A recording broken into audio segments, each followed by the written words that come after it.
In addition, he has at times chaired oversaw the passage of the Tribal Law and Order Act, the Indian Health Care Improvement Act, and the Copel Settlement. He continues to champion causes important to Indian country as the founder for the Center for Native American Youth at the Aspen Institute. Please join me in welcoming our friend, our ally, through the years and currently, Byron Dorgan, founder and former senator.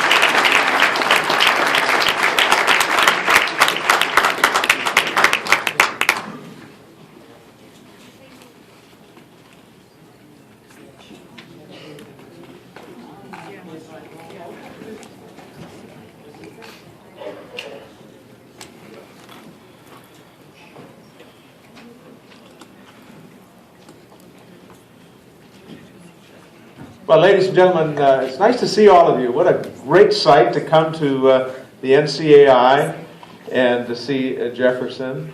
Thanks for your leadership. I attended the State of Indian Nation speech here in Washington, D.C. recently, and it was very well written, very powerfully delivered by your leader, and so Jefferson, thank you very much. And to Jackie, who spends all her day trying to figure out how to fix all the problems, thanks for your leadership as well.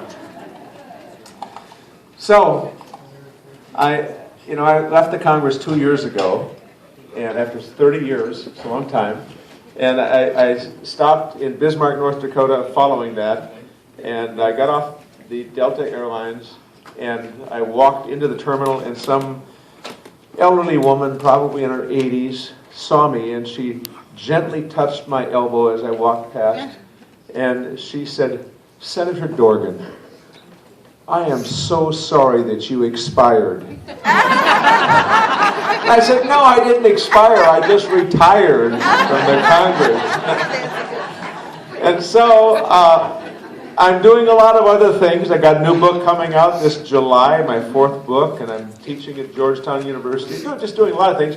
But the thing that makes me sleep at night really, really well is my determination to continue working with kids when I left the Congress. And I created with Aaron Bailey and Josie Raffalito and donated $1 million of unused campaign funds to create the Center for Native American Youth. This is our 2nd year.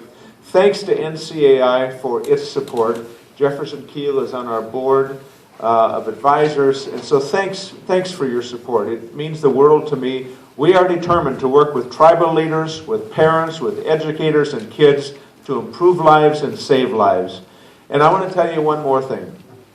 I brought with me some people I want you to meet today.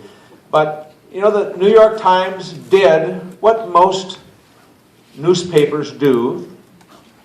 They wrote a story about Indian children. But guess what? It was about the challenges, the problems. They describe in great detail the problems these kids have. And, bad news gets in the newspaper. You know how that is. So I wrote the New York Times a letter, which they printed. And I said, I understand when you write about challenges. We know the challenges. Tribal leaders do. Parents do. I do. But we also know something else. There are real bright lights out there. There are some wonderful kids inspiring us every day, doing things that just make you proud and lift you up. And I want to start celebrating kids that are doing amazing things. So I decided after the New York Times published my letter, and I described that to the New York Times, in our Center for Native American Youth, we're going to create a program called Champions for Change. And we're going to ask all of you to nominate kids to come to our attention saying, in our area, on our reservation, in our town, we've got some kids doing extraordinary things, and let's celebrate about it. And guess what?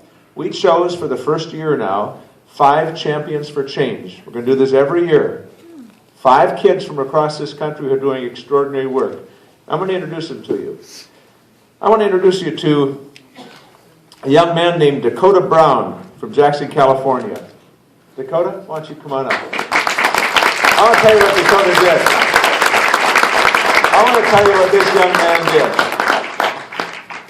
did. Dakota Brown started an organization. Now get this. You talk about courage. Dakota Brown started an organization, he's 14 years old, called NERDS. Yep, NERDS. Native Education Raising Native education, raising dedicated students. He created study groups in the local schools for Indian kids to figure out how you go from the wrong track to the right track, how you go from D's to A's. And he created structured study groups, not just in his school, but other schools as well, as a 14-year-old boy. And he's told us some stories today that was amazing about kids whose lives are being turned around by an organization he created at age 14 called NERDS. And he's proud of it. And then,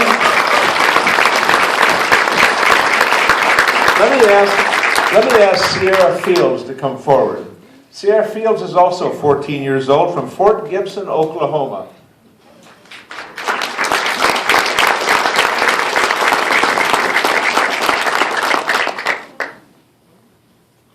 Now let me tell you about this young woman. At age 14, Sarah Fields was born at birth with melanoma cancer.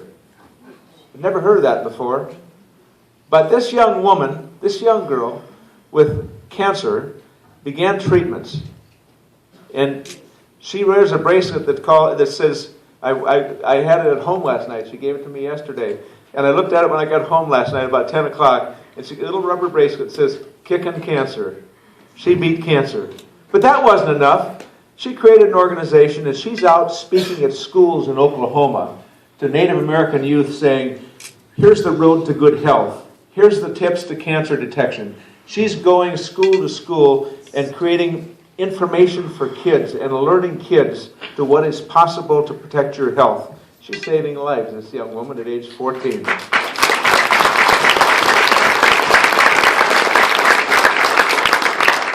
Young man named Vance Homegun. Vance, would you come? Arlene, Montana.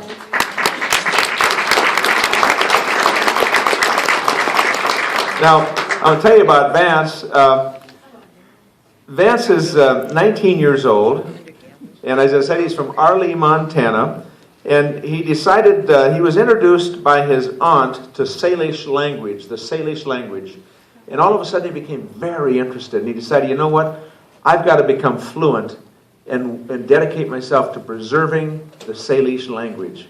And he is now fluent in the Salish language. But more than that, he's out teaching colleges and high school students the Salish language. He's doing classes in his native language, determined to preserve his heritage.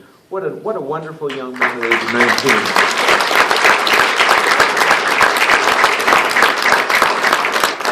The next is Sarah Schilling from Charlevoix, Michigan. And Sarah is 18 years old.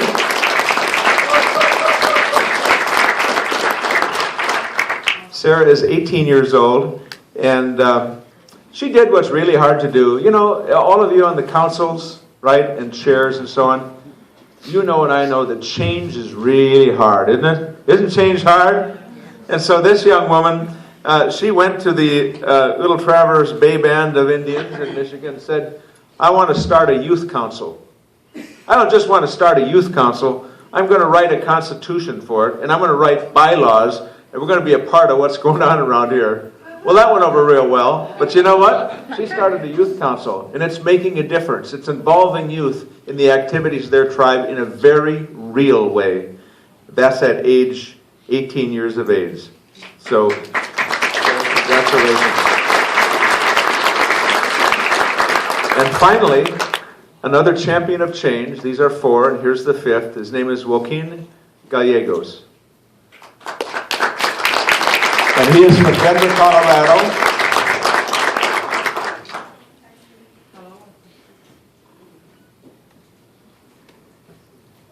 And this young man is an old codger. He's 22 years old, but a champion for change. And you know what he's going to be when he gets through his training and education? He's going to be a dentist.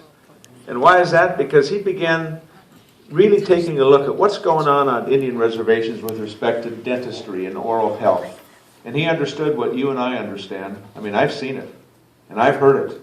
I've been to a place where there's one dentist working in a trailer home, an old trailer home, and a small one for 5,000 people. And health care for dentistry is often just, got a toothache, we'll pull the tooth. This young man has decided he's making a difference. He applied for a grant for Native Oral Health Research at the Colorado School of Public Health. And he's been working on these oral health issues and is going to be a dentist, and I'm so proud of him. So these are 5 young people that are doing extraordinary things. Let's celebrate what they do. Let's celebrate good news.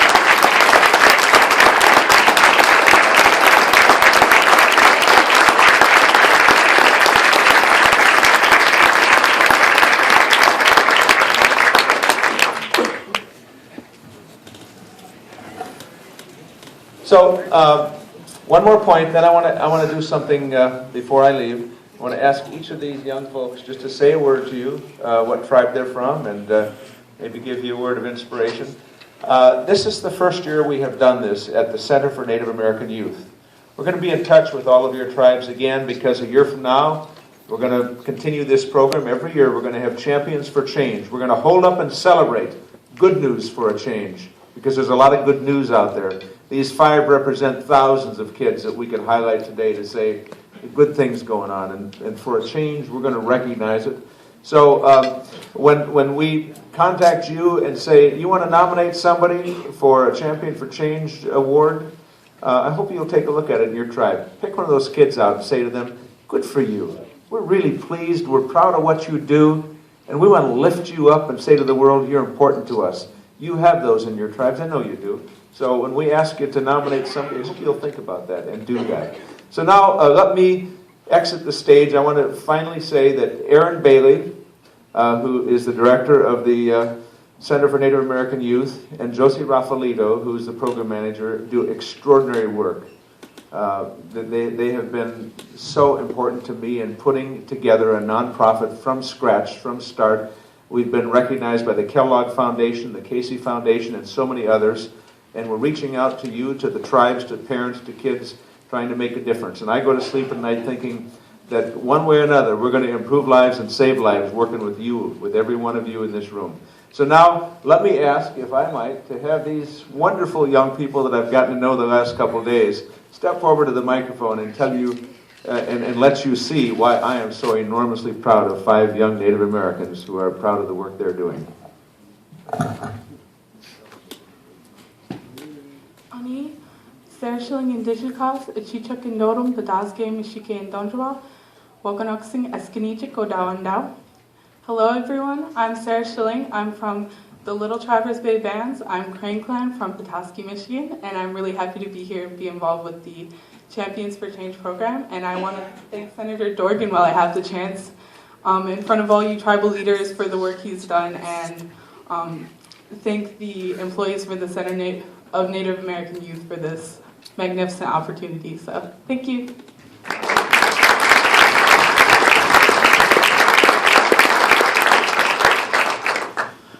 Gest sprak specia idlem fluis buus quatlesia idla tlen qat fluis nitsit nu chinef open nu some hope. Hello everyone, my name is Vance Holmgren. I am from Arley, Montana. I'm 19 years old, and I have a strong belief that our identity as Native people can bring us back and give us even much more, give us a even stronger voice. So that's what I believe in. Thank you.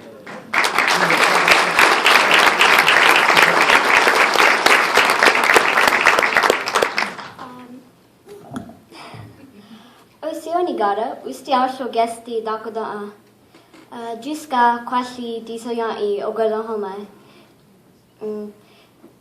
Jalagi Ieli. Hello everyone. I am Sierra Fields and I'm from Oklahoma, and I am very glad to be here. And I really believe that spreading awareness is one of the better things you can do.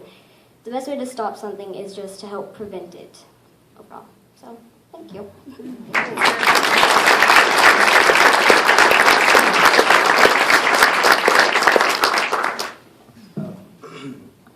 Hello everyone, my name is Dakota Franklin Kicking Bear Brown, and I'm a proud California Miwok from Wilton Rancheria, and I honestly believe that education is one of the most important things in our youth's lives. And that's why I started my initiative, is because our youth, we need to get the best education I can, because we're the future and we're the ones who's going to be leading our tribes. And thank you.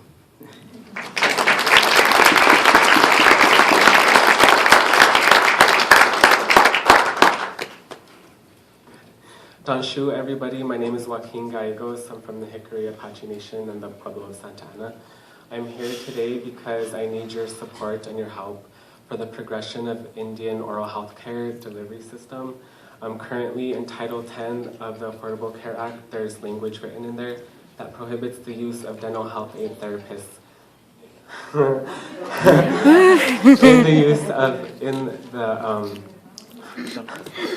that prohibits the use of dental health aid therapists unless the state in which that tribe resides legalizes it. That is an encroachment on tribal sovereignty. And this is a result of the American Dental Association and other lobbyist groups that, 1, do not live in Indian country, 2, do not practice medicine in Indian country, and 3, do not receive health care in Indian country. And so it is time for tribes to make a voice on this issue. I thank the Oglala Sioux tribe and the Swinomish, the National Indian Health Board, the Alaska Native Tribal Health Consortium for coming up with the native solution to the native oral health problems. Thank you.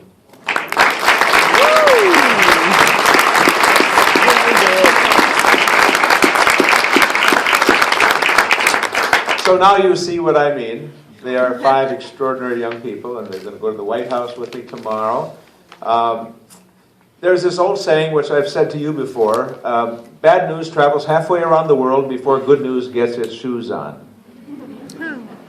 Well, if someone asks you, what did you do in Washington, D.C. after you get back, I know you'll have done a lot of things, but I hope you will tell them that you met 5 extraordinary young Native Americans, and we got good news fully dressed.